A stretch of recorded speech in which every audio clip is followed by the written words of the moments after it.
নমস্কার বন্ধুরা, কেমন আছেন সবাই? পাপিয়াস কিউলিনারি আর্টে সবাইকে স্বাগতম। আজকে আমি রান্না করব ছোলার ডাল, ভাত, রুটি বা লুচির সাথে খাবার জন্য ছোলার ডাল। অবশ্য সাথে লুচিও করব, কিন্তু আজকে শুধু ছোলার ডালটাই আপনাদের সাথে শেয়ার করছি। লুচির ভিডিও অবশ্য আমার চ্যানেলে আছে। আমি ডালটা সিদ্ধ বসিয়ে দিয়েছি, তবে ছোলার ডালটা আজকে আমি বেশিক্ষণ ভিজিয়ে রাখতে পারিনি, কারণ আমার মনে ছিল না। আমি যেদিন ছোলার ডাল রান্না করি আগের দিন রাত্রে ভিজিয়ে রাখি।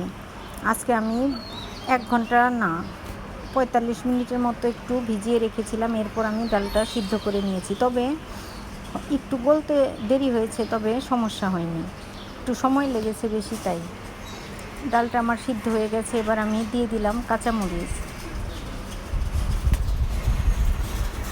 আজকে নিরামিষ খাবো, তো এর জন্য নিরামিষভাবে ছোলার ডালটা রান্না করব। আমি দিয়ে দিলাম ধনিয়ার গুঁড়ো, দিয়ে দিলাম হলুদ গুঁড়ো, একটু ধনিয়ার গুঁড়ো আমি দিয়েছি, আর আমি লবণটা দিয়ে দিয়েছি। ডালটা সিদ্ধ হয়ে গেছে। এবার আমি ডালটা ফোড়নে দিব। আসলে ছোলার ডাল রান্না করতে তো বেশি, শুধু সিদ্ধ করে নিলে বেশি সময় লাগে না, সিদ্ধটাই আসল। এবার আমি ফোড়নটা দিয়ে দিব। ফোড়নে দিয়ে দিলাম তেজপাতা, দিয়ে দিব 2টি শুকনো মরিচ আর জিরা। এখন আমি এগুলোকে একটু ভেজে নেব। আমি অবশ্য তেলটা একটু বেশি দিয়েছি, কারণ ছোলার ডালে একটু তেল বেশি না দিলে খেতে ভালো লাগে না। এবার আমি গ্রেট করা আদা দিয়ে দিলাম।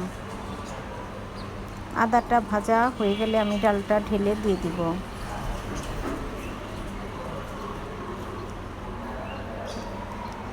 এবার আমি ডালটা দিয়ে দিলাম ফোড়ন।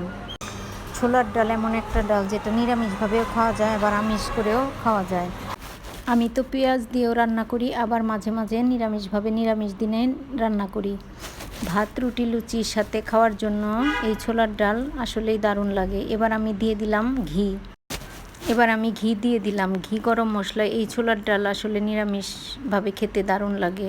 আমার ভিডিওটা যদি ভালো লাগে তবে অবশ্যই জানাবেন, লাইক, কমেন্ট, শেয়ার করবেন। আমার ইউটিউব চ্যানেলটি সাবস্ক্রাইব করবেন, আমার ফেসবুক পেজটি ফলো করবেন। ভিডিওটি দেখার জন্য সবাইকে অসংখ্য ধন্যবাদ। সবাই খুব ভালো থাকবেন।